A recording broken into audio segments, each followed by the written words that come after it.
They said she was too soft to survive the frontier, too weak to matter, too plain to deserve love.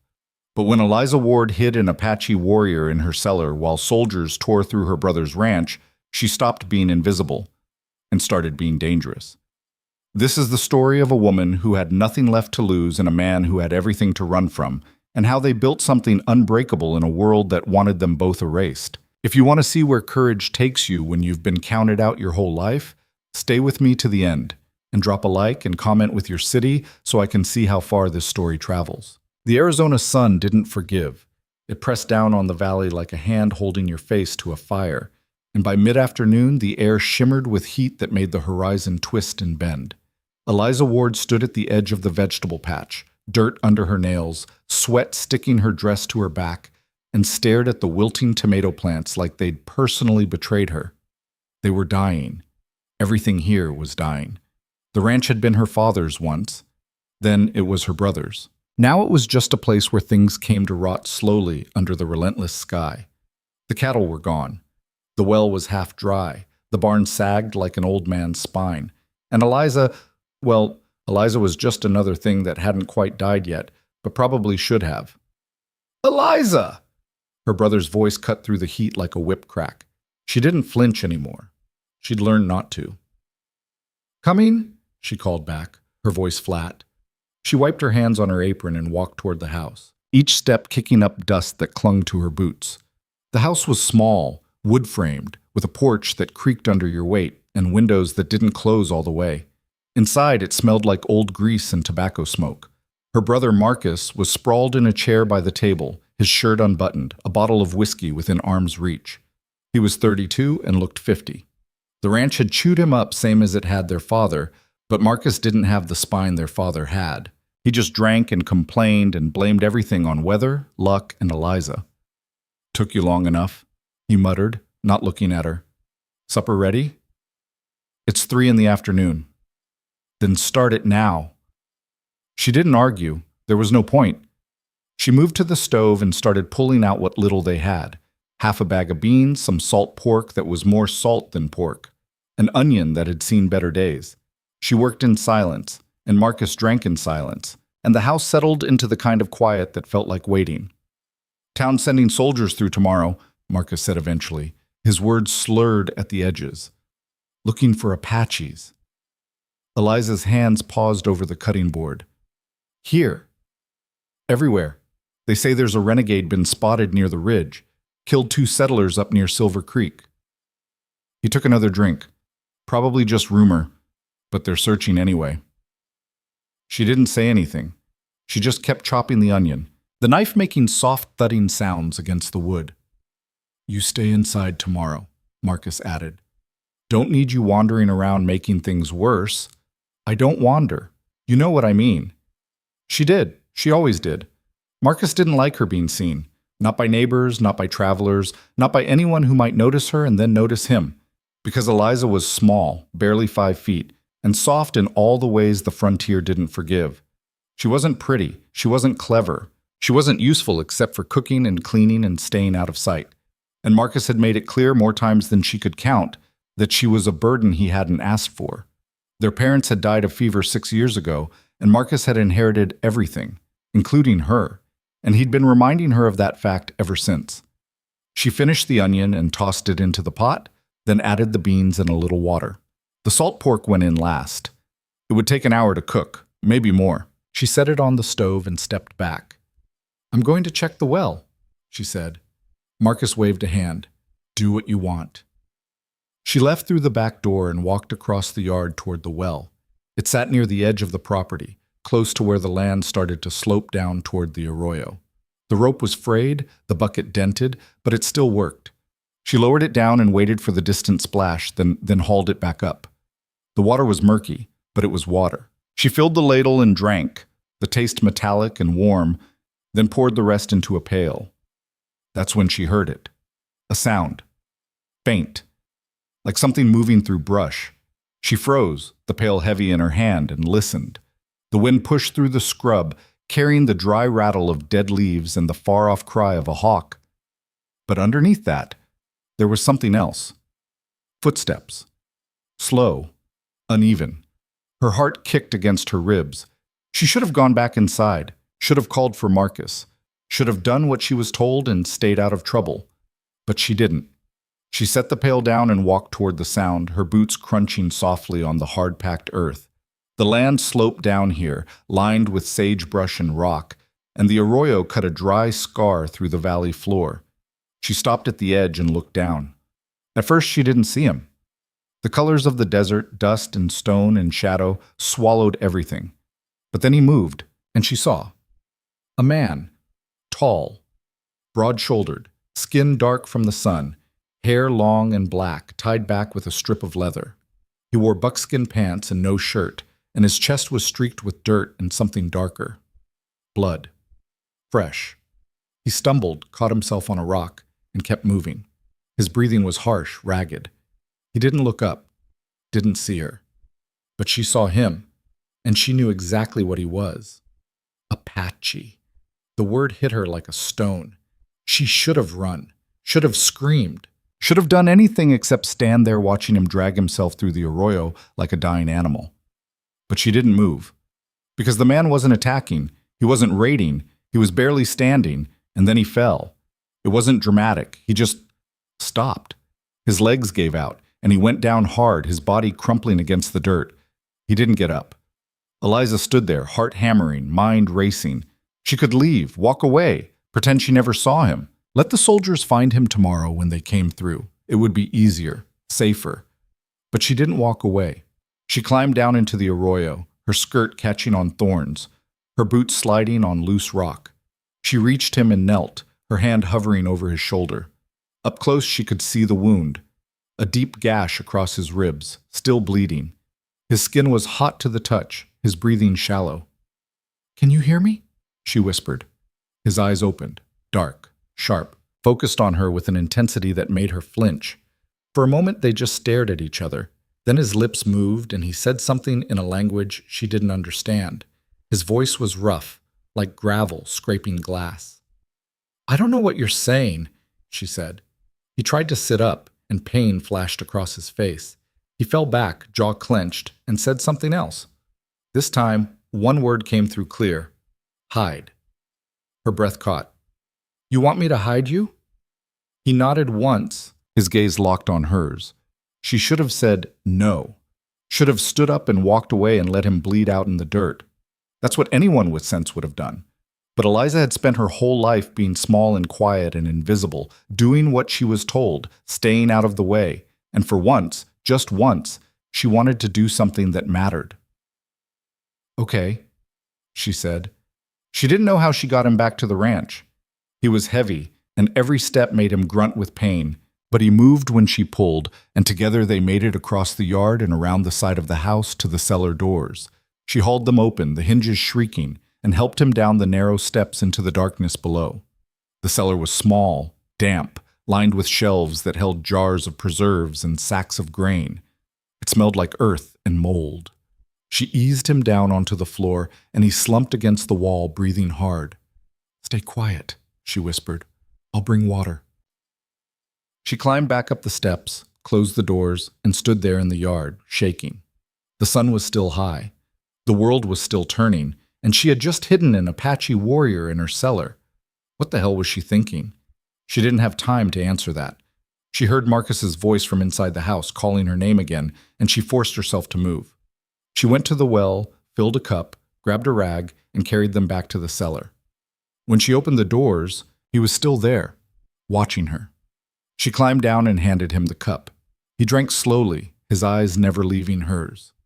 "What's your name?" she asked. He didn't answer. "I'm Eliza." Still nothing. She wrung out the rag and reached for his wound. He tensed, but he didn't stop her. She pressed the cloth against the gash, and he hissed through his teeth. "Sorry," she muttered. They stayed like that for a long moment, her kneeling beside him, him bleeding onto her floor. And then quietly, he spoke. "Kael." She looked up. "That's your name?" He nodded.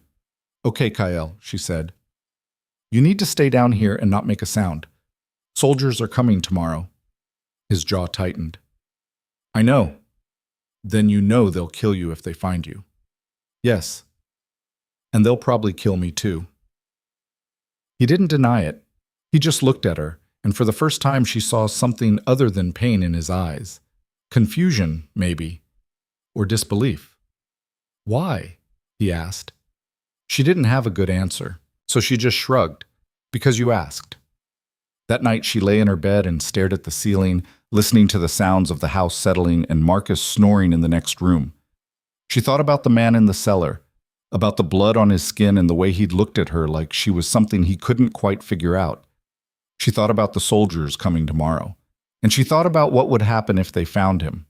But mostly, she thought about the fact that for the first time in her life, someone had asked her for help, and she'd said yes. The morning came too fast. Eliza woke before dawn, pulled on her dress, and slipped out of the house while Marcus was still asleep. She took bread and water down to the cellar, and Kyle was awake, sitting against the wall, watching the door. "How's the wound?" she asked. "Bad, but I've had worse." She handed him the bread. "Soldiers will be here soon. You have to stay quiet." "I will." She hesitated, then sat down across from him. "Why were you running?" He tore off a piece of bread and chewed slowly. "Because they were hunting me." "Why?" "Because I'm Apache." "That's not a reason." He smiled just a little. It wasn't a happy smile. "It's the only reason they need." She wanted to argue, but she knew he was right. She'd heard the stories, the raids, the reprisals, the cycles of violence that had been going on for as long as she could remember. The settlers blamed the Apaches. The Apaches blamed the settlers. And people like Kale ended up bleeding in cellars. "How long have you been running?" she asked. 3 days. "Where are you trying to go?" "North. Into the mountains. My people are there." "Will you make it?" He looked at her, and for the first time she saw something close to doubt. "I don't know." The sound of hoofbeats cut through the morning air. Eliza's head snapped up, and Kyle went still. "They're here," she whispered. She climbed the steps and closed the cellar doors behind her, her hands shaking. By the time she reached the front of the house, Marcus was already outside, squinting at the line of riders coming down the road. There were 6 of them. Soldiers, dressed in dusty blue uniforms, rifles slung across their backs. The man in front was an officer, his face lined and hard, his eyes scanning the ranch like he was already looking for something to accuse them of. "Morning," the officer said, reining in his horse. "We're searching for a fugitive, Apache. Seen anyone suspicious?" Marcus shook his head. "No, sir. Just us here." The officer's gaze flicked to Eliza, standing behind her brother. "What about her?" "My sister. She don't go nowhere." "Mind if we look around?" It wasn't really a question. Marcus stepped aside and the soldiers dismounted. 2 of them headed toward the barn. 2 more walked the perimeter of the house. The officer stayed where he was, watching. Eliza stood very still, her heart pounding so hard she thought it might crack a rib. She could feel the weight of the cellar beneath her feet, the man hiding in the dark, the blood still soaking into the dirt. One of the soldiers walked past her, close enough that she could smell the sweat and gunpowder on him. He stopped near the cellar doors. "What's down there, he asked. "Storage," Marcus said. "Just old jars and such." The soldier crouched and pulled one of the doors open. Eliza stopped breathing. He peered down into the darkness, then wrinkled his nose. "Smells like a grave." "It's damp," Marcus said. "Always has been." The soldier stood, wiped his hands on his pants, and closed the door. "Nothing here." Eliza's knees almost gave out. The officer nodded. "All right, we'll move on. You see anything? You report it. Understood?" "Yes, sir," Marcus said. The soldiers mounted up and rode off, and Eliza stood there, watching them disappear into the distance. When they were gone, Marcus turned to her. "You all right? You look like you've seen a ghost." "I'm fine," she said. He grunted and walked back inside. Eliza waited until she was sure he was gone, then slipped back to the cellar. When she opened the doors, Kyle was standing, his hand on the wall, his face pale. "They're gone," she said. He exhaled slowly, then looked at her. "You didn't tell them?" "No." "Why not?" She thought about it, about the way Marcus had dismissed her, the the way the soldiers had looked through her like she wasn't there, about the way Kael had asked her why, like the answer actually mattered to him. "Because I'm tired of doing what I'm supposed to," she said. He stared at her for a long moment, and then he did something she didn't expect. He smiled. A real one this time. "You're braver than you think," he said. She didn't feel brave, she felt terrified. But she didn't argue. Over the next 2 days, Kael stayed in the cellar, and Eliza brought him food and water and clean rags for his wound. They didn't talk much at first. He was cautious, and she was awkward. But slowly, the silence between them shifted into something else. She told him about the ranch, about her parents, about Marcus and the way he treated her like a mistake he couldn't fix. She told him about the loneliness that sat in her chest like a stone, about the feeling that she'd been born into the wrong life and couldn't find the door out. He listened. He didn't interrupt. And when she was done, he told her his story. He'd been with a band of warriors moving through the territory, trying to avoid conflict. But soldiers had ambushed them, and most of his group had been killed. He'd run, wounded, and kept running until he'd collapsed in the arroyo. "I should have died there," he said, "but you found me." "I don't know if that's better or worse," she said. He looked at her. "It's better." On the third night, he told her he had to leave. "The soldiers will come back, he said, "and if they find me here, they'll kill you too." "Where will you go?" "North, to my people." She nodded, but something twisted inside her. She didn't want him to go. Not because she was afraid of being alone, she'd been alone her whole life, but because for the first time, someone had looked at her and seen something other than a burden.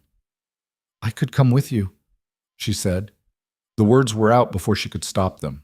He went still. "What?" "I could come with you to the mountains."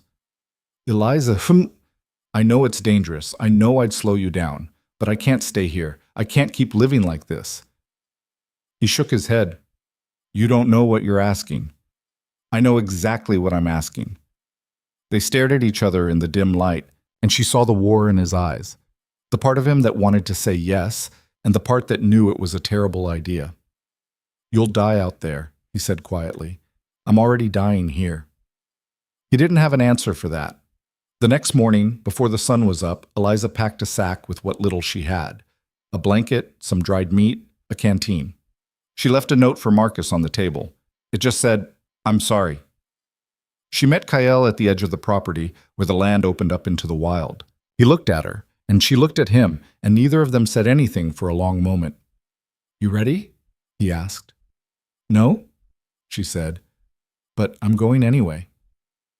He nodded, and then they walked into the desert together, leaving everything behind.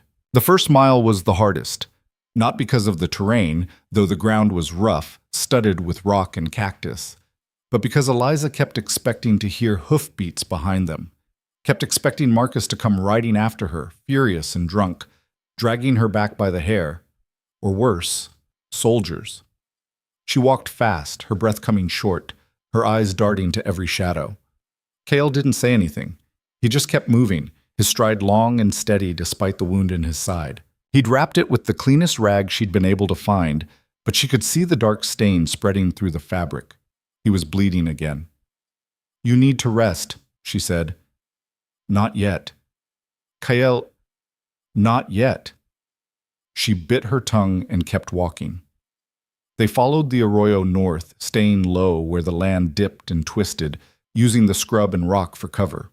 The sun climbed higher and the heat settled over them like a weight.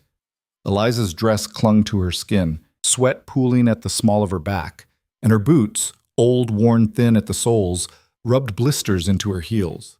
She didn't complain. She'd made the choice. This was what it cost. By midday, they stopped near a cluster of boulders where a thin trickle of water seeped from a crack in the stone. Kael knelt and cupped his hands, drinking slowly, then splashed water over his face. Eliza did the same, the water so cold it made her teeth ache. "How far to the mountains?" she asked. 3 days, maybe 4. "And you think we can make it?" He looked at her, his expression unreadable. "If we're careful." What does careful mean? It means we don't light fires, we don't make noise, We don't stop longer than we have to. He paused, and we stay off the trails. She nodded, though the weight of it settled heavy in her stomach. 3 days, 4, no fire, no safety, no going back. You're already regretting it, he said. It wasn't a question.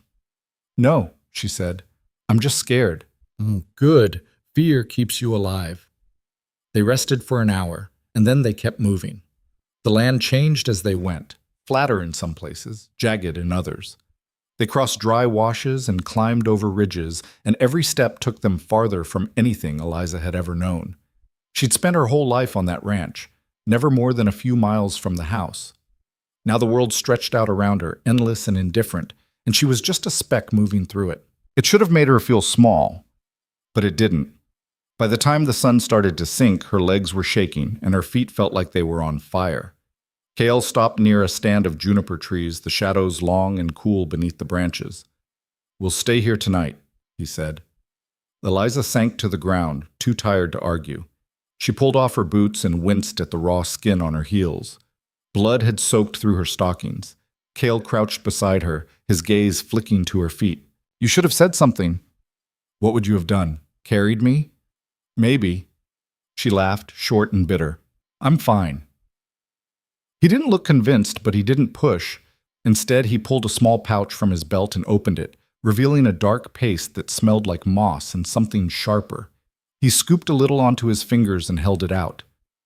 For the blisters, he said. She hesitated, then let him take her foot. His hands were rough, calloused, but his touch was gentle. He spread the paste over the raw skin, and it stung at first, then went cool. She hissed through her teeth. What is that? Herbs. My mother taught me. Does it work? You'll know in the morning.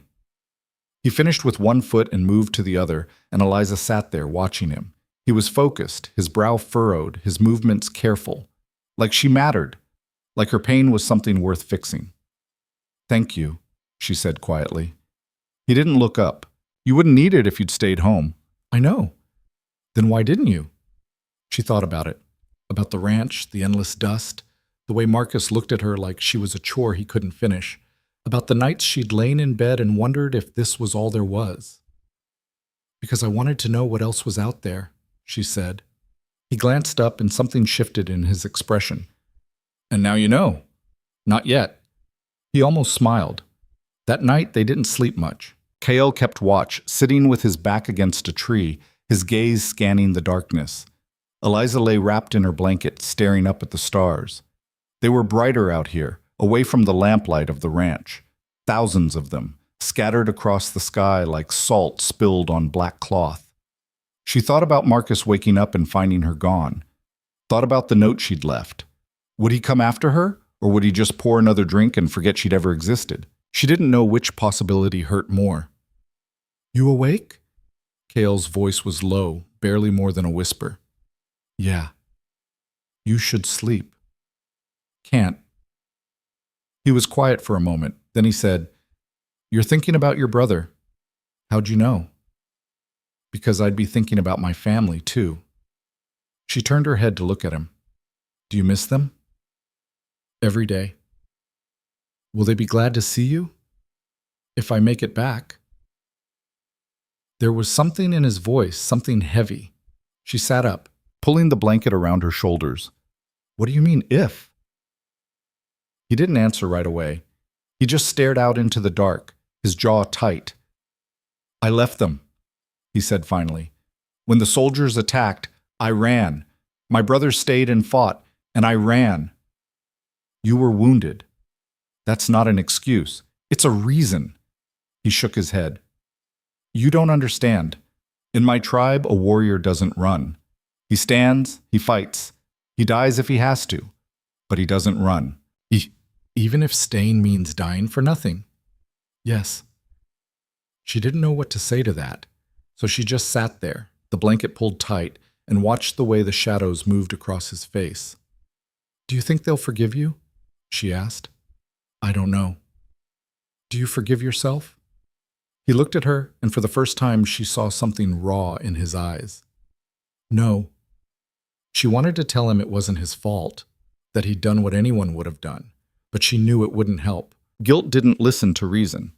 "Well," she said, "if it makes you feel any better, I'm glad you ran." He blinked. "Why?"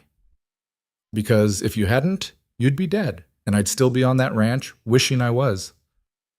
He didn't say anything, but something in his expression softened, just a little. The second day was worse. They started walking before dawn, and the land turned rougher. Steep climbs, loose rock, thorny brush that tore at Eliza's skirt and scratched her arms. Her feet hurt less. Whatever Kyle had put on them working better than she'd expected, but her muscles ached and her head pounded from the heat. Kale didn't slow down. He moved like the land was part of him, reading the terrain, finding paths she couldn't see. She followed, stumbling over rocks, catching herself on branches, trying not to fall too far behind. "How do you know where you're going?" she asked, breathless. "I don't." "That's not reassuring." "I know the direction. That's enough." "What if we get lost?" "Then we get lost." She wanted to argue, but she didn't have the energy. She just kept walking. By midday, they reached a ridge that looked out over the valley they'd left behind. Eliza stopped and turned, shading her eyes against the sun. From here, the ranch was invisible, swallowed by distance and dust. It felt like looking at another world, one she'd never belonged to again. "You okay?" K.L. asked. "Yeah," she lied. He didn't push. They ate what little they had, dried meat, hard bread, water from the canteen, and then kept moving. The ridge sloped down into a canyon, narrow and deep, the walls streaked with red and orange. It was cooler here, the shadows thick, and Eliza felt some of the tension ease out of her shoulders. "We'll follow this north," Kyle said. "It'll keep us hidden." Hidden from what? Anyone looking. She didn't like the sound of that, but she didn't ask. She just followed him into the canyon. They walked for hours, the walls rising higher on either side, the sky a thin strip of blue overhead. The silence pressed in, broken only by the sound of their footsteps and the occasional cry of a bird. Eliza's thoughts drifted, her mind too tired to hold on to anything for long. And then Kyle stopped. She almost ran into him. "What?" He held up a hand, his head tilted, listening. She heard it too. Voices. Faint, but getting closer. Her heart slammed against her ribs. "Soldiers?" "Maybe." "What do we do?" He scanned the canyon, his gaze sharp. There was a cleft in the wall about 20 feet ahead, narrow and shadowed. He grabbed her arm and pulled her toward it, and they squeezed inside, the rock cold against her back. The voices grew louder. 3 men, maybe 4. They were speaking English, their words echoing off the canyon walls. "Nothing out here but rocks and rattlesnakes. Captain says we search every canyon, so we search every canyon." Eliza held her breath, her body pressed against Kyle's. She could feel his heartbeat, fast and steady, and the heat of him against her. His hand was on her shoulder, holding her still. The men passed by the cleft, so close she could have reached out and touched them. She saw their shadows moving on the ground, heard the crunch of their boots. One of them laughed, low and rough. "Waste of time, if you ask me." And then they were gone, their voices fading into the distance. Kyle waited a full minute before he moved. Then he stepped out of the cleft, his hand still on her shoulder, and looked down the canyon. "They're gone," he said. Eliza let out a breath she didn't know she'd been holding. "That was too close. It'll happen again." "That's not reassuring either." He almost smiled. They waited another hour before they started moving again, and this time Kyle was more cautious, stopping every few minutes to listen. Eliza's nerves were shot, her stomach twisted into knots, but she kept going. What else could she do? By the time the sun set, they'd reached the end of the canyon, and the land opened up into a wide basin dotted with juniper and sage. Kale found a spot near a cluster of rocks and motioned for her to sit. "We'll camp here," he said. She sank down, her legs trembling, and pulled the blanket around her shoulders. The temperature had dropped fast, the desert cold settling in like a hand squeezing her chest. "No fire," Kale said, reading her thoughts. "I know." They ate in silence, and then Kale checked his wound. The bleeding had slowed, but the skin around the gash was red and swollen. Eliza reached for the pouch of herbs, but he waved her off. It's fine. It's not fine. It's infected. I've had worse. That doesn't make it better. He sighed, but he let her clean the wound and pack it with fresh paste. His jaw was tight the whole time, his breathing shallow, but he didn't make a sound. You're stubborn, she said. So are you. She tied the bandage and sat back. Fair. They sat there for a while, not talking, just listening to the wind move through the basin. Eliza pulled her knees to her chest and stared at the ground, her thoughts tangled. Why'd you really leave? Kyle asked. She looked up. What? The ranch, your brother. Why'd you leave? She thought about lying, about giving him some simple answer that didn't dig too deep. But she was tired, and the truth felt easier. Because I was tired of being nothing, she said. He frowned. You're not nothing. I was there. I cooked, I cleaned, I stayed out of sight. And Marcus treated me like I was a mistake he couldn't fix, like I was something he had to tolerate until I died or disappeared. And you think running into the desert with a stranger is better? I think it's different, and different feels like enough right now. He didn't argue, he just nodded like he understood. What about you? She asked. Why'd you help me back there? You could have just kept running. I don't know, he said. You didn't run from me. Maybe I owed you the same. That's not an answer. It's the only one I have. She smiled, just a little. Fair. The third day started with rain. Not much.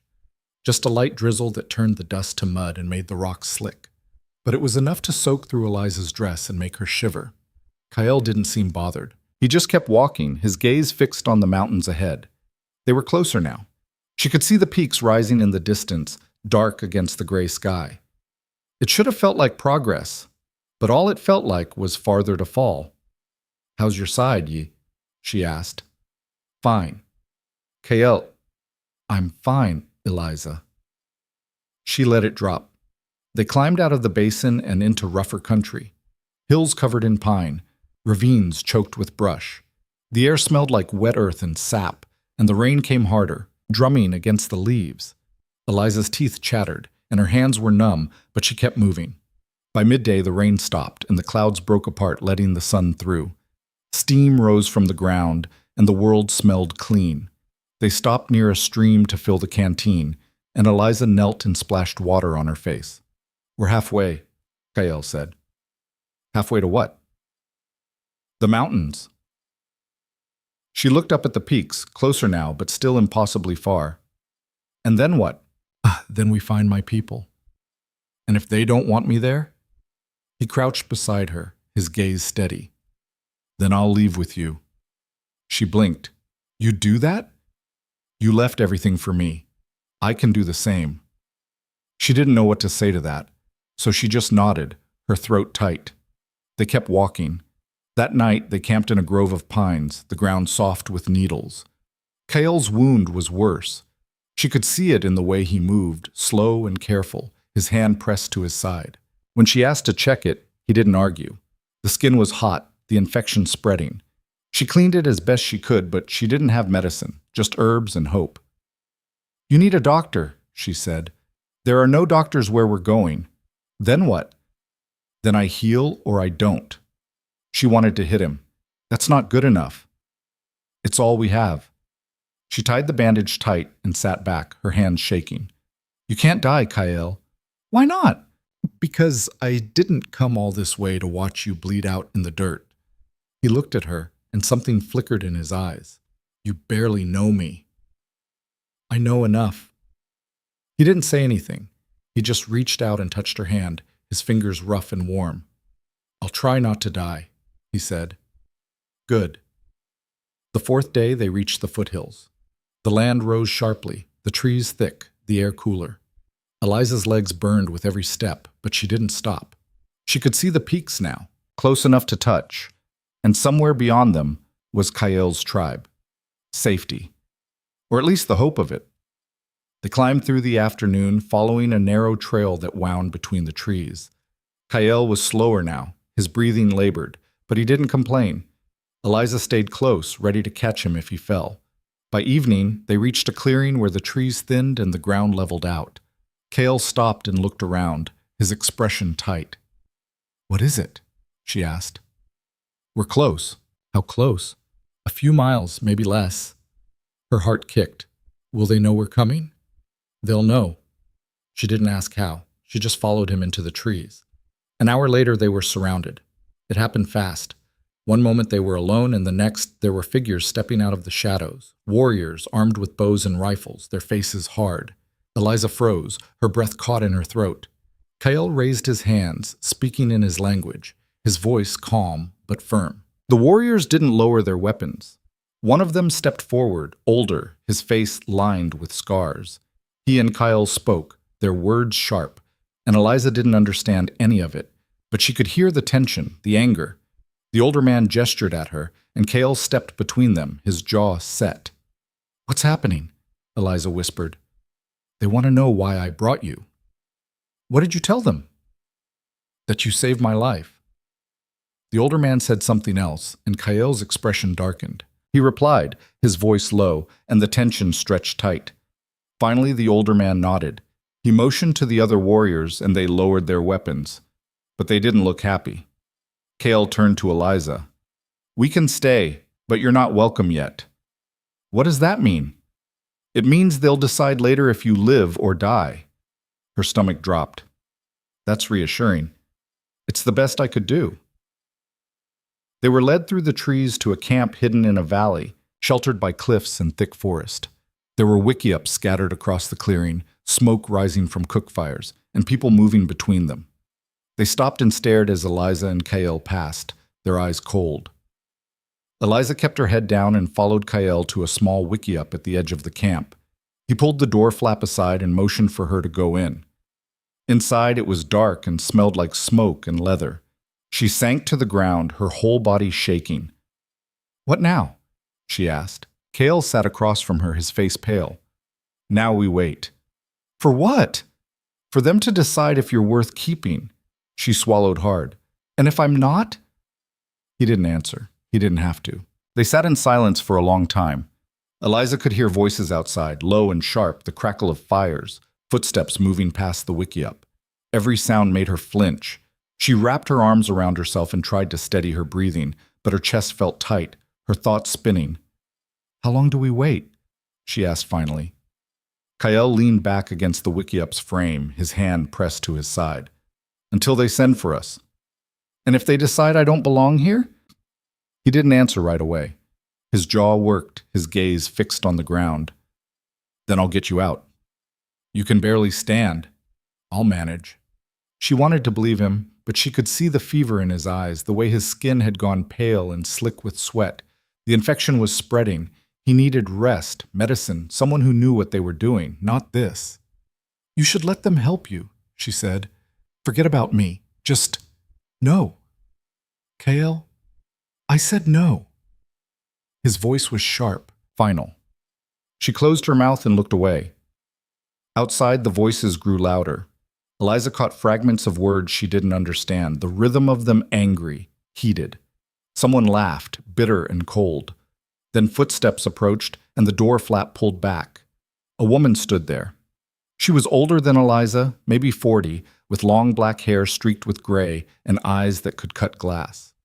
She looked at Eliza like she was something dirty tracked in from the desert. She said something in Apache, and Cale answered, his tone careful. The woman's gaze didn't leave Eliza. "She wants to see you, Cale," Cale said. "Why?" "Because you're the outsider. She needs to know if you're a threat." "I'm not a threat." "Then show her." Eliza stood, her legs unsteady, and stepped outside. The camp stretched out around her, wickiups clustered in a rough circle, fires burning low, people moving between them. Everyone stopped and stared. Women with baskets, men sharpening weapons, children who froze mid-step and watched her like she was a ghost. The older woman walked ahead, and Eliza followed, hyper-aware of every eye on her. She kept her head down, her hands clasped in front of her, trying to make herself small. It didn't work. They stopped near the center of the camp, where a larger fire burned. Several people were gathered there, warriors, elders, women with hard faces and harder eyes. The older woman gestured for Eliza to sit, and she did, her heart hammering. Kael lowered himself beside her, moving slow, his breathing labored. The older woman spoke, and one of the warriors, a man with a scar running down his cheek, answered. The conversation went back and forth, sharp and fast, and Eliza couldn't follow any of it. "They're deciding," Kael said quietly. "Deciding what?" "If you stay or go." "And if I go?" He didn't answer. The older woman turned to Eliza and spoke, her voice hard. Eliza looked at Kael. "She wants to know why you came," he said. Eliza swallowed. "Tell her I had nowhere else to go." Kael translated, and the woman's expression didn't change. She said something else, her tone sharper. "She wants to know if you'll bring soldiers." "No, I didn't tell anyone where I was going. No one knows." Kael translated again. The woman studied Eliza for a long moment, her gaze unreadable. Then she said something that made the others murmur. "What did she say?" Eliza asked. Kael's jaw tightened.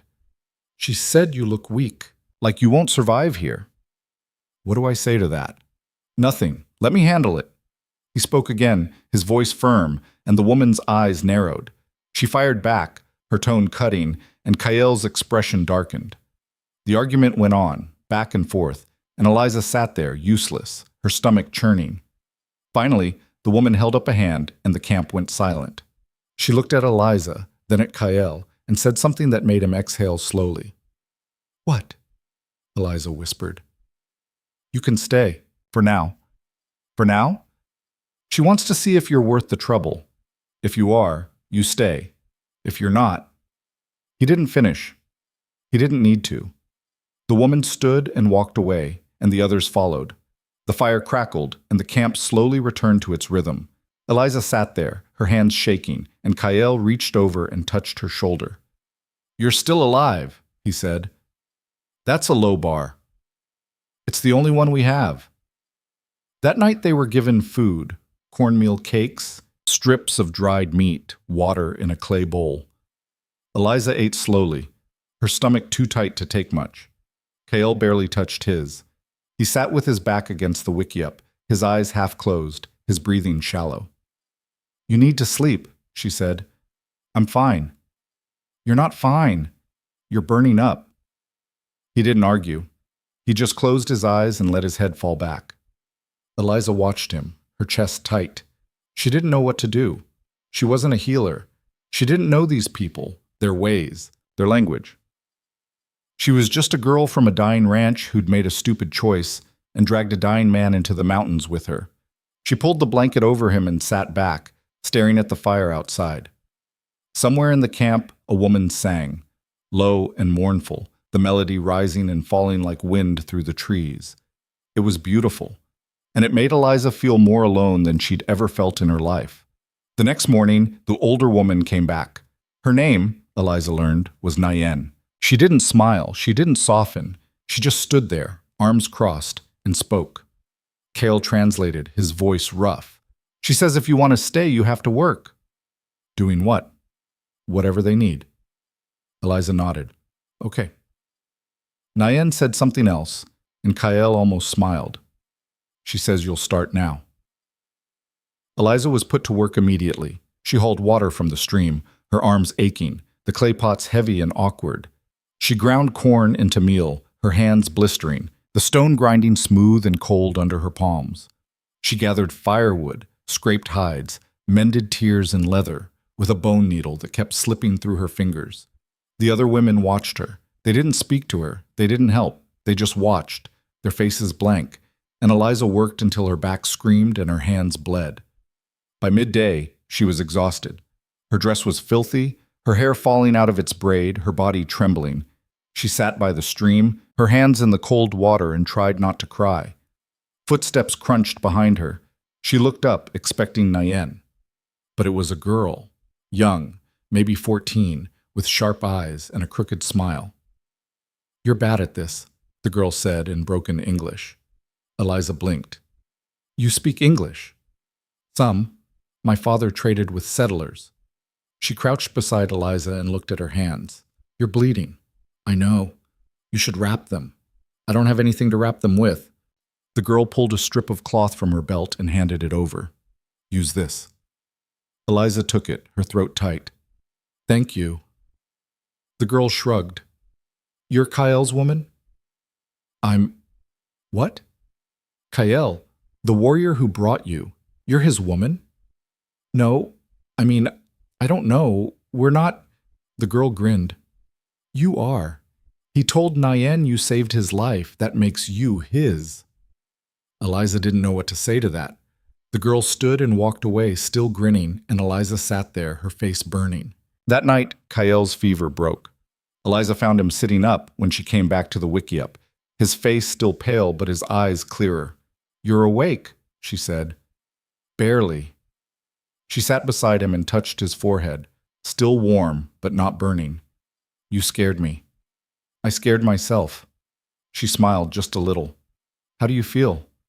Like I got trampled by a horse. Close enough? He looked at her, and his expression softened. You've been working. Nayen doesn't believe in rest. She's testing you. I figured. And I'm still here. He nodded, and something like pride flickered in his eyes. You're tougher than you look. I'll take that as a compliment. It is. They sat in silence for a while, the fire outside casting shadows across the wickiup. Eliza pulled her knees to her chest and stared at the ground. A girl told me I'm your woman, she said. Kael went still. What? She said, because I saved your life, that makes me yours. She glanced at him. Is that true? He didn't answer right away. He just looked at her, his expression unreadable. In my tribe, yes. If someone saves your life, you're bound to them. It's complicated. How complicated? It means I'm responsible for you, for your safety, your survival. And what does that make me? Whatever you want to be. She frowned. That's not an answer. It's the only one I have. She didn't push. She just sat there, her heart doing something strange in her chest. Over the next few days, Eliza worked. She hauled, she ground, she scraped. Her hands healed and blistered again. Her back ached. Her legs trembled. But she didn't stop. The women started to soften. Not much, but enough. One of them showed her how to tie the water pots so they didn't spill. Another corrected her grip on the grinding stone. The girl, her name was Amma, started sitting with her during breaks, teaching her words in Apache, laughing when Eliza mispronounced them. You sound like a dying bird, Amma said. Thanks. It's true. Eliza smiled despite herself. Kael recovered slowly. He moved around the camp, talking to the warriors, the elders. Eliza watched him from a distance, saw the way they looked at him, some with respect, some with suspicion. He was still an outsider in his own tribe. Still the man who'd run. One evening, he found her by the stream, washing clothes. He sat beside her, his movements still careful, and picked up one of the shirts. You don't have to do that, she said. I know. They worked in silence, the water cold against their hands, the sun sinking low. After a while, Kael spoke. They're talking about you. Eliza's stomach tightened. Good things or bad things? Both. What are they saying? That you work hard, that you don't complain, that you're strange but not useless. High praise. He smiled. It is, actually. She wrung out a shirt and draped it over a rock. What about you? What are they saying about you? His smile faded.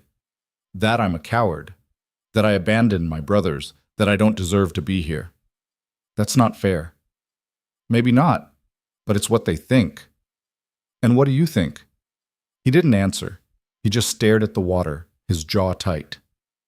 Kael, she said quietly, you're not a coward. You don't know that. Yes, I do. He looked at her, and something flickered in his eyes. Doubt, maybe, or hope. How? Because a coward wouldn't have helped me, wouldn't have brought me here, wouldn't have stood between me and Nayen when she wanted me gone. He shook his head. That's different. How? Because that was you, not my brothers. She reached out and touched his hand. You can't save everyone, KL. You can only save who's in front of you. He stared at her, and for a moment she thought he might argue. But he didn't. He just nodded, slow and uncertain. A week passed, then two. Eliza fell into the rhythm of the camp. She woke before dawn, worked until dusk, ate sparingly, slept hard. Her body changed. Her hands grew calloused, her arms stronger. Her face tanned, her hair lightened. She started to understand fragments of the language, started to recognize the patterns of the camp. But she was still an outsider, still watched, still judged. One afternoon, Nayan called her over. Eliza's stomach dropped, but she went, wiping her hands on her skirt.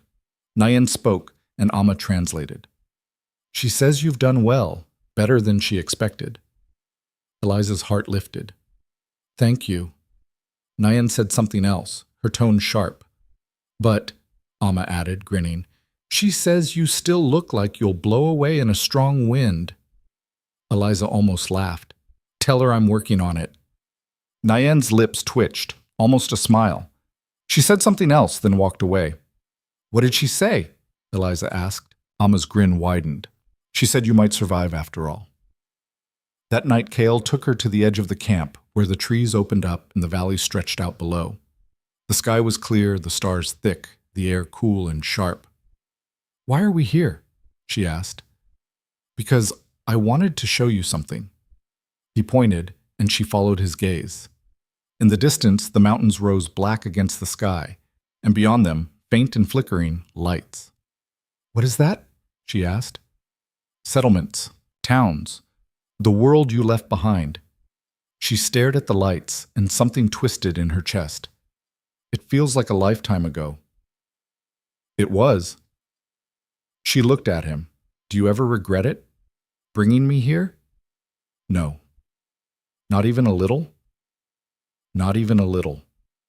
She smiled, and he reached out and took her hand. His grip was warm, rough, steady. I need to tell you something, he said. Her heart kicked. What? The council is meeting tomorrow. They're going to decide if you stay permanently. And if they say no, then we leave. You do that? I told you I would.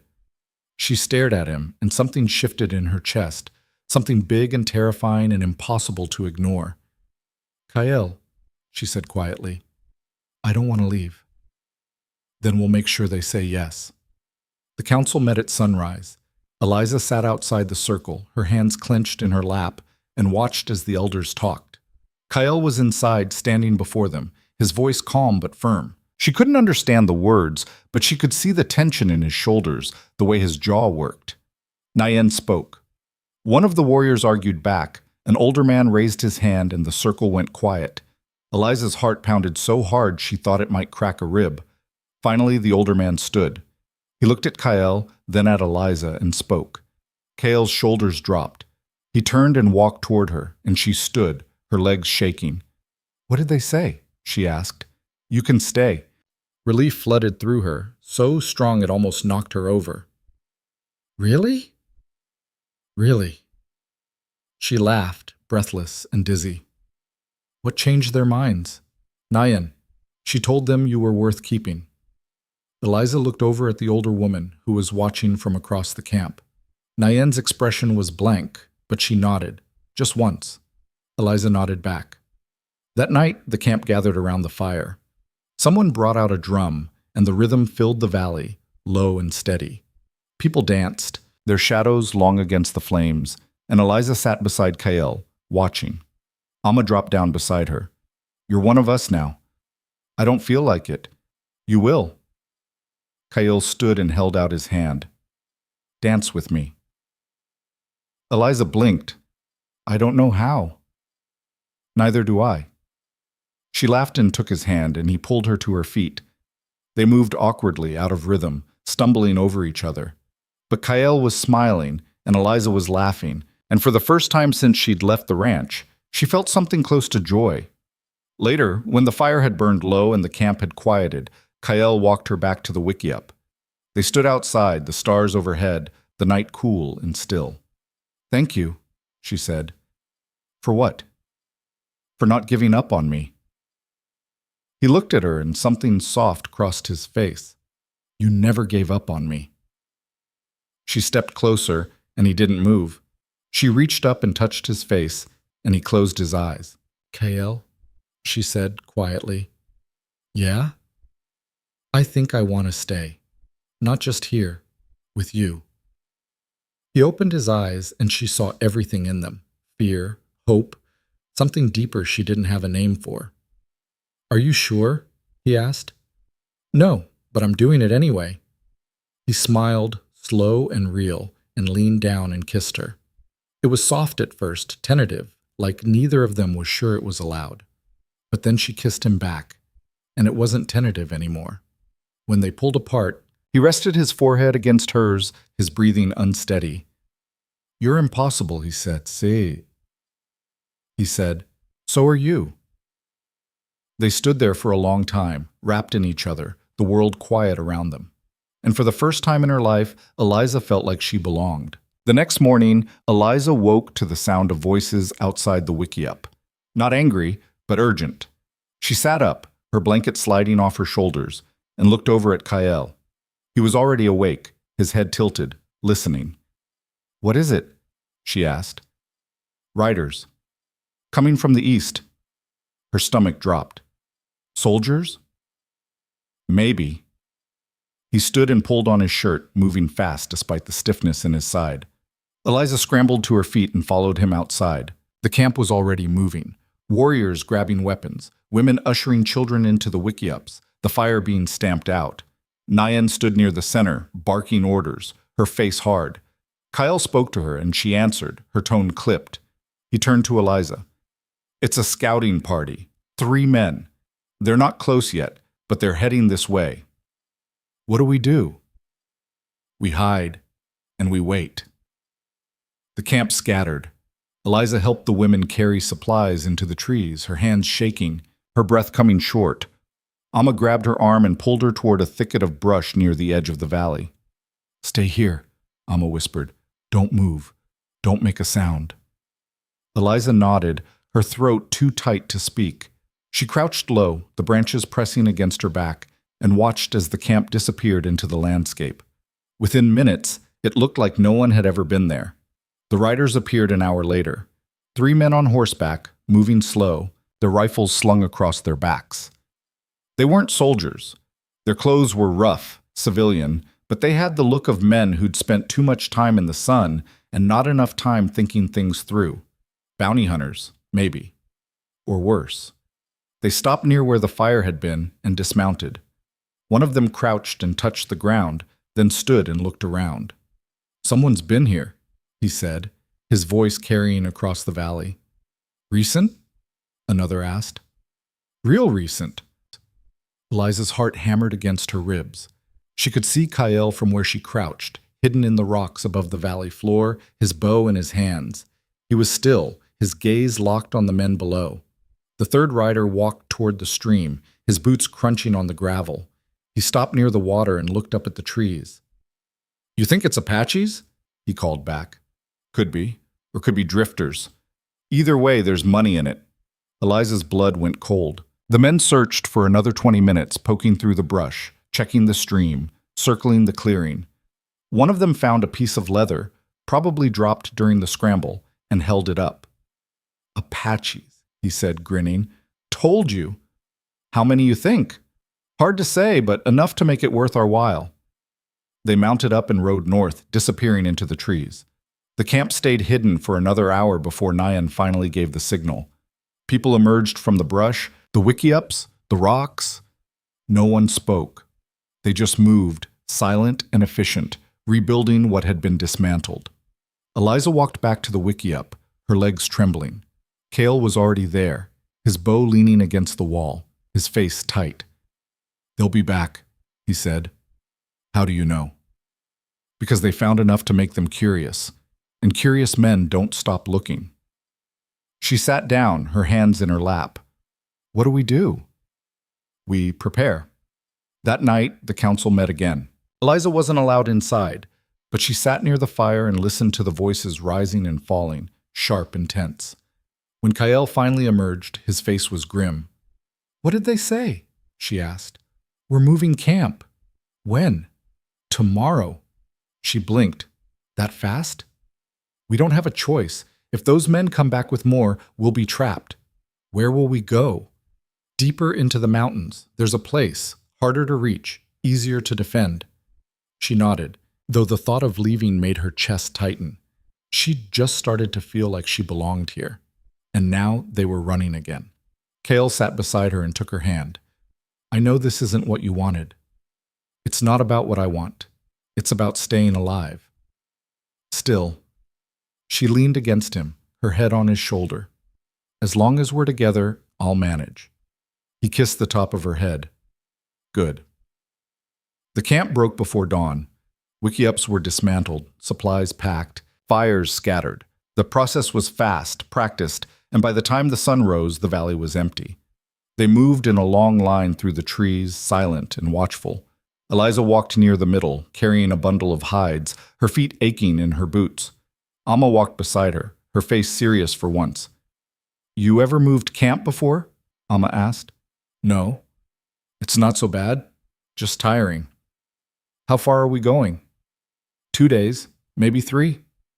Eliza groaned. "Of course." Amma grinned. "You'll survive."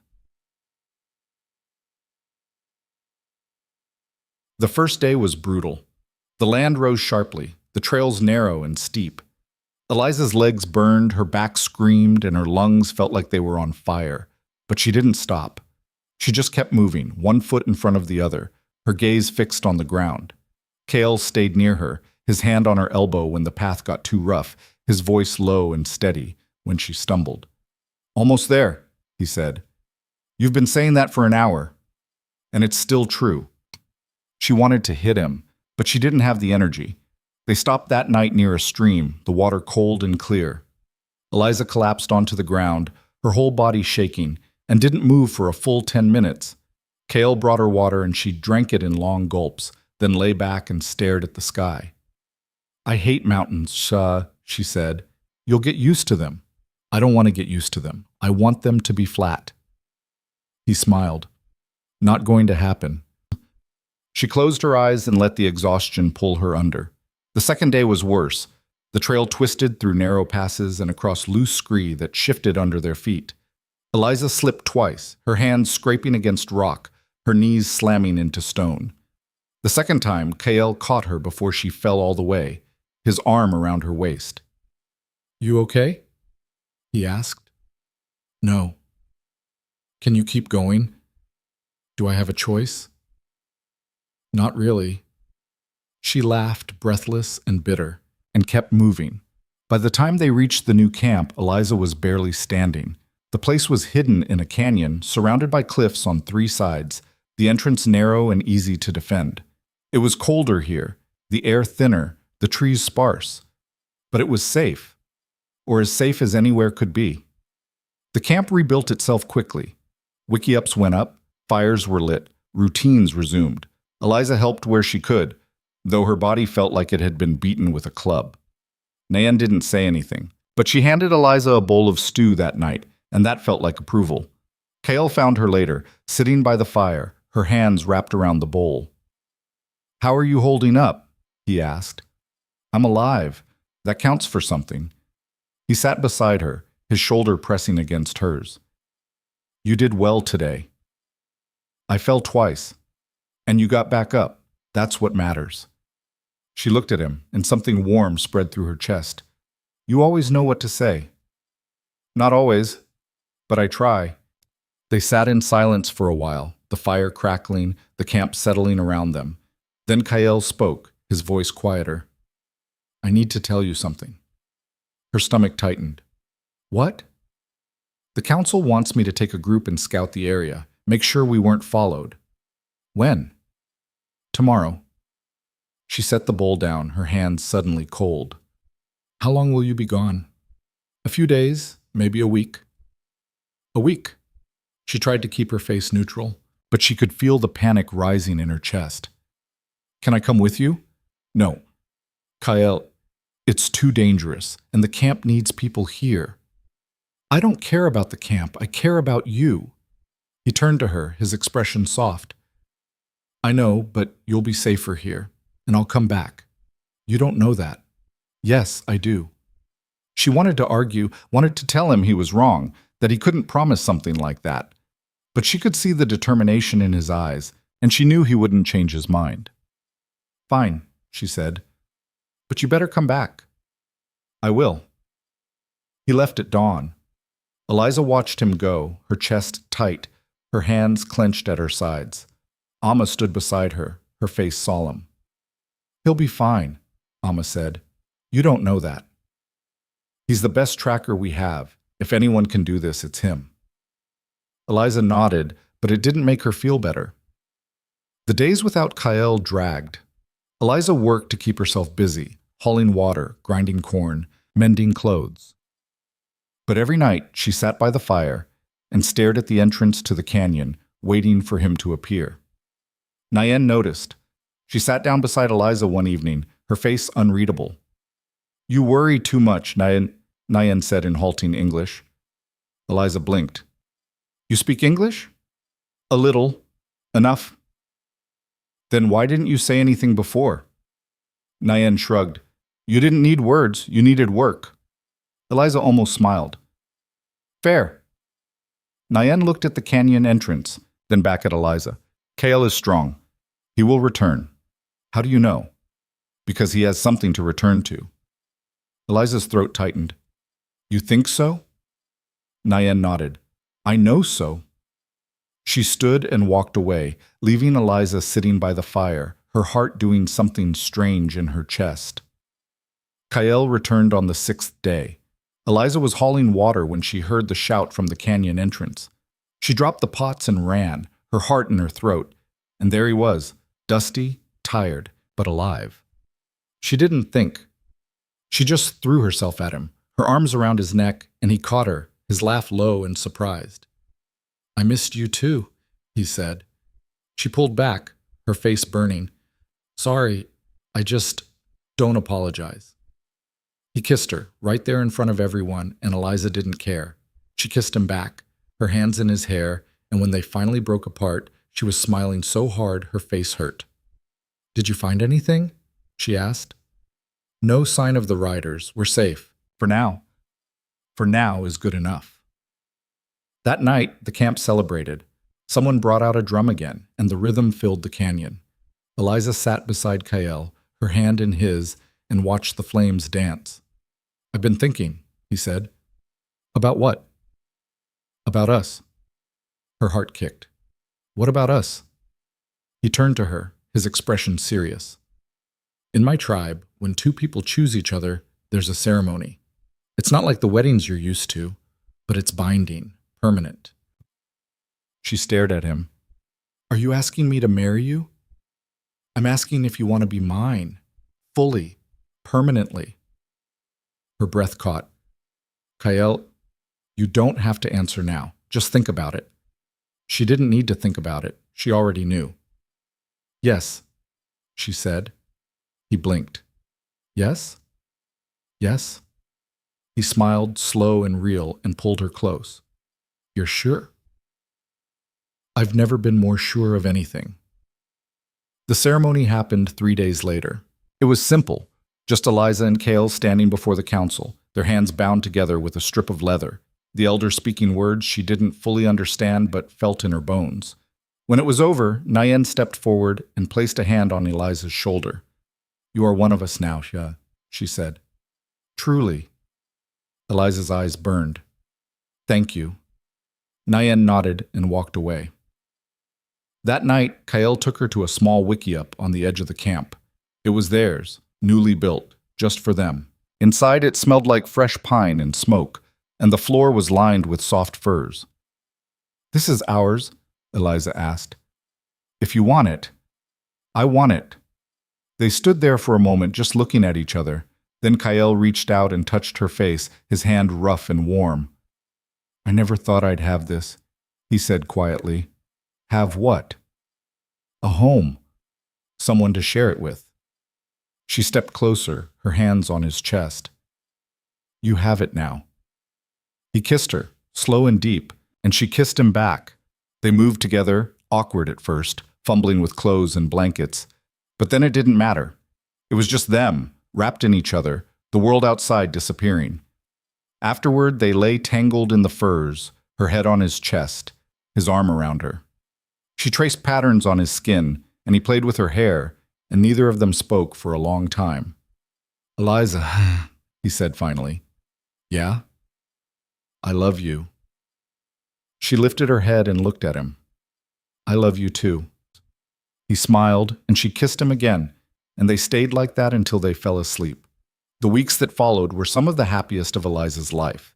She and Kyle fell into a rhythm, working during the day, sitting by the fire at night, sleeping wrapped around each other. The camp accepted her fully now. The women taught her their ways, the children stopped staring, and even the warriors nodded when she passed. But the peace didn't last. It was Amma who brought the news. She ran into camp one afternoon, her face pale, her breathing ragged. "Soldiers," she gasped. "A whole company. They're at the base of the canyon." The camp erupted. Warriors grabbed weapons, women gathered children, and Nyan started shouting orders. Kyle found Eliza and pulled her toward the wickiup. "Pack what you can carry," he said. "We're leaving." "What? Where?" "There's a pass to the north. It's narrow, but it'll get us out." "And if they follow?" "Then we fight." She nodded, her hands shaking, and started grabbing supplies, blankets, food, water. Kale strapped on his weapons and turned to her. "Stay close to me," he said, "no matter what happens." "I will." The camp moved fast, slipping out through the narrow pass at the back of the canyon.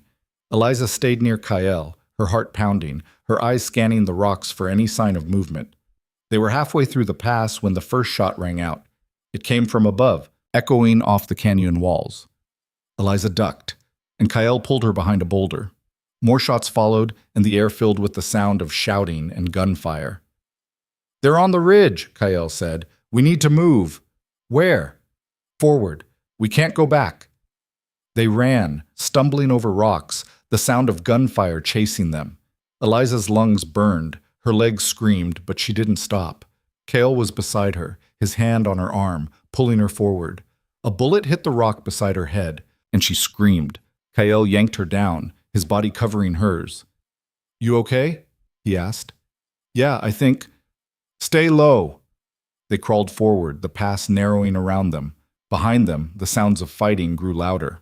Eliza could hear Nyan's voice, sharp and commanding, and the warriors shouting back. "We have to help them," Eliza said. "We will.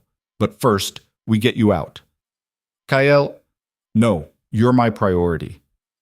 She wanted to argue, but another volley of shots cut her off. They kept moving, the pass twisting and turning, until finally it opened up into a small clearing. Kale stopped and looked back, his face grim. "I have to go back." "What?" "No. They need me. And I need you." He cupped her face, his eyes intense. "I'll come back. I promise." "You can't promise that." "I just did." He kissed her, hard and fast, and then he was gone, running back into the pass. Eliza stood there, her heart breaking, and watched him disappear. She waited in the clearing for what felt like hours. The gunfire eventually stopped, and the canyon went quiet. She paced, her hands clenched, her mind racing. Finally, footsteps echoed through the pass. She turned, her breath caught, and then Kyle appeared. He was limping, blood streaking his arm, but he was alive. She ran to him, and he caught her, his grip tight. "You came back," she said, her voice breaking. "I told you I would." "Are you hurt?" "It's nothing." She didn't believe him, but she didn't argue. She just held him, her face pressed against his chest, and let herself breathe. The camp regrouped that night in a new location, even deeper in the mountains. They'd lost 3 warriors and 2 elders, and the mood was somber. Eliza sat beside Kyle, her hand in his, and stared at the fire. "This is never going to end, is it?" she said quietly. "I don't know." "I'm tired of running." "So am I." She looked at him. "Then what do we do?"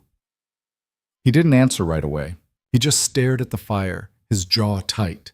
Then he said, "We survive." and we hold on to each other. That's all we can do. She nodded, her throat tight. Okay. They sat there for a long time, wrapped in each other, the world pressing in around them. But they didn't let go. The new camp was harder than the last. The land here was unforgiving. Steep slopes, thin soil, water that had to be carried from a spring half a mile down the mountain. The wind cut through the canyon like a blade, and the nights were so cold that Eliza woke shivering even wrapped in furs. But it was remote, hidden. And for now, that was enough. Eliza learned to live with the hardship. She hauled water until her shoulders ached, gathered wood until her hands bled, and helped the women tan hides until the smell soaked into her skin and wouldn't wash out. Her body changed again, leaner, harder, her muscles taut beneath her dress. She stopped looking like the girl from the ranch. She started looking like someone who belonged here. But the fear never fully left. Every time a bird took flight too suddenly, every time a branch snapped in the distance, her heart would kick and her hands would reach for Kael. And he was always there, steady and solid, his hand on her shoulder or his voice low in her ear. "We're safe," he'd say. "For now," she'd answer. And he'd nod, because they both knew that was all they had. Winter came early that year. The first snow fell in late October, dusting the peaks white, and by November the canyon was buried. The camp hunkered down, the wickiups reinforced with extra hides, the fires kept burning day and night. Food became scarce. Hunting was harder in the snow, and the supplies they'd brought were running low. Eliza watched the children grow thinner, their faces pinched with hunger, and something fierce rose up in her chest.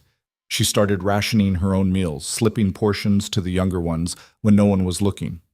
Kael noticed. "You need to eat," he said one night, his tone sharp. "I am eating." "Not enough."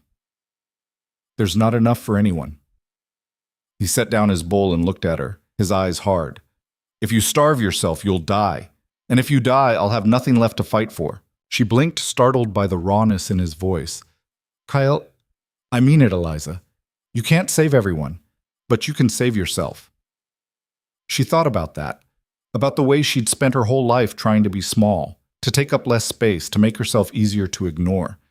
And here was Kael, telling her the opposite, telling her she mattered. "Okay," she said quietly. "I'll eat." He nodded, and the tension eased out of his shoulders. He pulled her close, and she rested her head against his chest, listening to the steady thump of his heart. The winter stretched on, brutal and relentless. 2 more elders died, and a warrior broke his leg in a fall and couldn't walk. The mood in the camp turned dark, hopeless. People stopped talking. They just moved through the routines, faces blank, eyes hollow. Eliza felt it too. The weight of it pressing down, suffocating. But she fought it.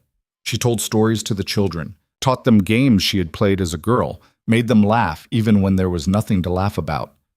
Amma helped, her sharp humor cutting through the gloom, and slowly, so slowly, the camp started to breathe again. Nayen noticed. She called Eliza over one evening and handed her a small pouch. "What is this?" Eliza asked. "Medicine, for the warrior who fell." "Why are you giving it to me?" Nayen's expression softened, just a fraction. "Because you care, and caring matters." Eliza took the pouch, her throat tight. "Thank you." Nayen nodded and walked away, and Eliza stood there, the pouch heavy in her hand, and felt something shift inside her. She wasn't just surviving anymore. She was part of something. She mattered. The warrior's name was Takoda. He was young, maybe 25, with a quick smile and a reckless streak that had gotten him into trouble more than once. The fall had shattered his leg, and the bone hadn't set right. He couldn't walk, couldn't hunt, couldn't do much of anything except sit by the fire and stare at the ground. Eliza brought him the medicine and knelt beside him. "Nayen sent this." He looked up, his face gaunt. "What is it?" "Something for the pain." He took it and drank, then grimaced. "Tastes like dirt." "Probably is dirt." He almost smiled. Over the next few weeks, Eliza visited him daily. She brought him food, changed his bandages, sat with him when the nights got too long. They talked about the camp, the mountains, the life he'd had before the soldiers came. He told her about his family, his brothers who'd died in the raids, his sister who'd married a man from another tribe and moved north. "You miss her?" Eliza asked. "Every day. Do you think you'll see her again?" He shrugged. "Maybe, if I live that long." "You will." He looked at her, and something like hope flickered in his eyes. "You really think so?" "I know so." She didn't know, but she said it anyway because sometimes hope was all you had. By late February, the snow started to melt. The stream swelled with runoff, and the air turned warmer. The camp began to stir, the routines shifting from survival to rebuilding. Hunters went out and came back with game. The women started repairing the wickiups, and the children played outside again, their laughter echoing through the canyon. Eliza stood near the edge of the camp and watched the world come back to life. Cale came up behind her and wrapped his arms around her waist. "Spring," he said. "Finally. Think we'll make it through another winter?" She turned in his arms and looked at him. "Yes." "You sound sure." "I am." He smiled and she kissed him, slow and deep. When they pulled apart, he rested his forehead against hers. "I'm glad you stayed," he said. "Me too." But the peace didn't last. It never did. The soldiers came back in early March. Not a scouting party this time. A full company, maybe 50 men, armed and organized. They didn't stumble into the canyon by accident. They knew where to look. The alarm went up just after dawn. Eliza was hauling water when she heard the shout, and she dropped the pots and ran back to camp. Cale was already there, strapping on his weapons, his face grim. "How many?" she asked. "Too many." "What do we do?" Nayen stepped forward, her voice cutting through the chaos. She spoke in Apache, her tone sharp and commanding, and the warriors gathered around her. Cale translated for Eliza. "We're splitting up. Half the camp goes north through the high pass. The other half stays and holds them off." Eliza's stomach dropped. "You're staying, aren't you?" Cale didn't answer. He didn't need to. "Then I'm staying too," she said. "No." "Cale, you're going north with the others. That's not a discussion." "Like hell it's not." He grabbed her shoulders, his grip tight. "If you stay, you die. And I can't—" His voice broke, and he stopped, his jaw working. She reached up and touched his face. "And if you stay, you might die. And I can't lose you." "Eliza—" "No. We do this together or not at all." He stared at her, and she could see the war in his eyes. Finally, he nodded, slow and reluctant. "Together," he said. "Together." The camp split. The women, children, and elders headed north, moving fast and quiet. Eliza watched them go, her chest tight, and then turned back to the canyon. 20 warriors stayed, and her. Cale handed her a rifle. "You know how to use this?" "Marcus taught me. Sort of. Good enough." They took positions along the ridge, hidden in the rocks, their weapons ready. Eliza's hand shook as she held the rifle, her heart hammering against her ribs. She'd never shot at a person before, never even thought about it. Cale crouched beside her, his hand on her knee. "You don't have to do this." "Yes, I do. And if it gets bad, you run. You hear me? I'm not running." "Eliza—" "I'm not running, Cale. Not this time." He looked at her, and something shifted in his expression. Pride, maybe. Or resignation. He nodded and turned back to the canyon. The soldiers appeared an hour later. They came in a line, rifles raised, moving slow and careful. The officer in front, a tall man with a scarred face, raised his hand, and they stopped. "We know you're up there," he called. "Come down peacefully, and no one gets hurt." Silence. The officer waited, then shrugged. "Have it your way." He gave the signal, and the soldiers opened fire. The canyon exploded with sound. Bullets ricocheted off the rocks, and Eliza ducked, her ears ringing. Cale fired back, his movements calm and precise, and the other warriors followed. The soldiers scattered, taking cover behind boulders and trees, and the fight settled into a brutal rhythm. Shots, shouts, the acrid smell of gunpowder. Eliza raised her rifle and aimed at a soldier moving behind a rock. Her hands shook, her breath coming short. She squeezed the trigger and the rifle kicked back, slamming into her shoulder. The soldier dropped. She stared, her stomach churning. She'd done that. She'd killed him. Kyle grabbed her arm. You okay? She nodded, though she wasn't sure it was true. The fight dragged on for hours. The soldiers were relentless, pushing forward inch by inch, and the warriors held them back with everything they had. But they were outnumbered, outgunned, and slowly they started to fall. Dakota went down first, a bullet through his chest. Eliza saw him collapse and screamed, but Kyle pulled her back. Stay focused, he said. He's dying, and you will too if you don't focus. She forced herself to turn away, her hands slick with sweat, and kept firing. By midday, half the warriors were dead or wounded. The survivors pulled back, regrouping near the top of the ridge. Kyle's face was streaked with blood. Not his, someone else's, and his breathing was ragged. We can't hold them much longer, he said. Nyan, crouched nearby, nodded. Then we fall back. Lead them into the narrow pass and take them there. That's suicide. So is staying here. Kyle looked at Eliza, and she saw the fear in his eyes, not for himself, for her. Go, she said. What? Go with them. I'll cover you. Absolutely not. Kyle, you have to. No, we stay together. That was the deal. She wanted to argue, but there wasn't time. The soldiers were advancing again, their shouts growing louder. Kyle grabbed her hand and pulled her toward the pass, and they ran. The pass was narrow, barely wide enough for two people to walk side by side. The warriors spread out along the walls, their weapons ready. Eliza crouched behind a boulder, her rifle raised, her heart pounding so hard she thought it might break through her ribs. The soldiers entered the pass, confident and loud. And then the warriors opened fire. It was chaos. The soldiers couldn't retreat, couldn't advance, couldn't do anything except die. The pass filled with smoke and screams, and Eliza fired until her rifle clicked empty. She reloaded, her hands shaking, and kept firing. A soldier broke through the line and came at her, his rifle raised. She froze, her mind blank, and then Kyle was there, his knife flashing. The soldier went down, and Kyle turned to her. You hurt? No. Good. Stay close. The fight ended as abruptly as it started. The soldiers retreated, dragging their wounded, and the pass went quiet.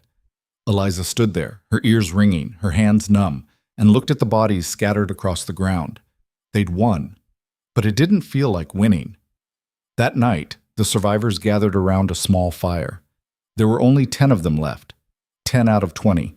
The rest were dead or too wounded to move. Nyan sat near the fire, her face hard. She spoke in Apache, her voice low, and Kyle translated. She says we can't stay here. The soldiers will come back with more men. We have to leave. Where, Eliza asked. North, to the high country. It's harder to reach, but it's safer. And the others?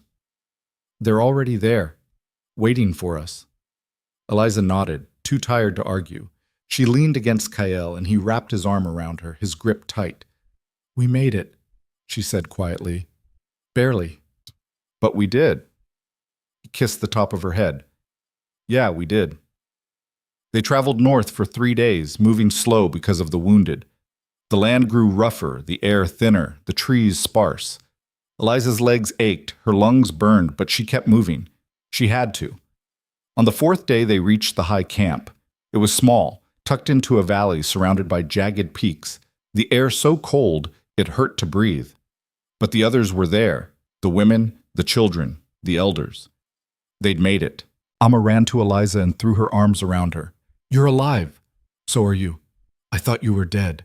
Not yet. Amma laughed, breathless and relieved, and Eliza hugged her back, her throat tight. The camp settled into a new routine. They rebuilt the wickiups, planted what little they could in the rocky soil, and hunted the sparse game. It was hard, harder than before, but they survived. Eliza and Kyle built their own wickiup near the edge of the camp. It was small, cramped, but it was theirs. At night, they lay wrapped in furs, listening to the wind howl outside, and talked about the future. Do you think we'll ever stop running? Eliza asked. I don't know. I'm tired of it. So am I. She turned to look at him. Then let's stop. He frowned. What do you mean? I mean, let's stay here, build something, make this home. Eliza, this place is, I know, it's hard, it's cold, it's brutal, but it's ours. And I'd rather fight for something that's ours than keep running from something that isn't. He stared at her, and something shifted in his expression. You really mean that? I do. He pulled her close, his arms tight around her. Then we stay. Over the next year, the camp grew. They built more wiki-ups, expanded the garden, dug a better well. Hunters learned the land, found the game trails, brought back meat. The women wove baskets, tanned hides, taught the children the old ways. And slowly, the camp stopped feeling like a refuge. It started feeling like home. Eliza became known as the one who stayed, not because she was special, but because she'd chosen to stay when she could have left. And that choice mattered. She helped deliver babies, tended the sick, taught the children to read and write in English. She learned Apache, her accent terrible, but her effort sincere. She made friends, built connections, became part of the fabric of the camp. And Kael became a leader, not officially, but people listened when he spoke. They trusted him, respected him. The shame of running had faded, replaced by the reality of what he'd done since. He'd fought, he'd protected, he'd led. One evening, they sat outside their wiki-up, watching the sun set over the peaks. Eliza leaned against Kael, her hand in his, and felt something close to peace. I never thought I'd have this, she said. Have what? A life, a real one. He squeezed her hand. You deserve it. So do you. He didn't say anything. He just kissed her, slow and sweet, and they sat there as the light faded and the stars came out. The soldiers came one more time. It was 2 years after the battle in the pass, and this time it was different. There were only 5 of them, and they weren't armed for war. They came with a white flag, their hands raised, their faces tired. The camp gathered to meet them, weapons ready, and Kael stepped forward. What do you want? He asked in English. The officer in front, an older man with gray hair and weary eyes, spoke. We're not here to fight. Then why are you here? To talk. The government's offering terms. Kael's jaw tightened. What kind of terms? Peace, a reservation, supplies, safety. In exchange for what? You stop fighting. You settle. You let us count you. The camp murmured, the voices sharp and angry. Kael held up a hand and they quieted. And if we refuse? He asked. The officer sighed. Then this keeps going, and eventually you lose. Kael stared at him for a long moment. Then he turned to Nayan and spoke in Apache. She answered, her tone hard, and the elders joined in. The conversation went on for an hour, heated and tense, and Eliza stood beside Kael, her heart in her throat. Finally, Nayan nodded. Kael turned back to the officer. We'll consider it, he said, but we need time. You have a week.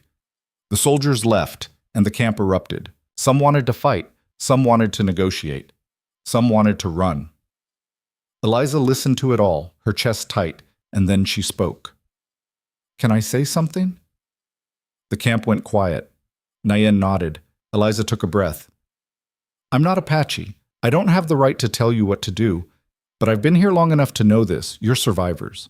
You've fought for your land, your people, your way of life, and you've paid for it in blood. But survival isn't just about fighting. Sometimes it's about knowing when to stop. And you think we should stop? One of the warriors asked, his tone sharp.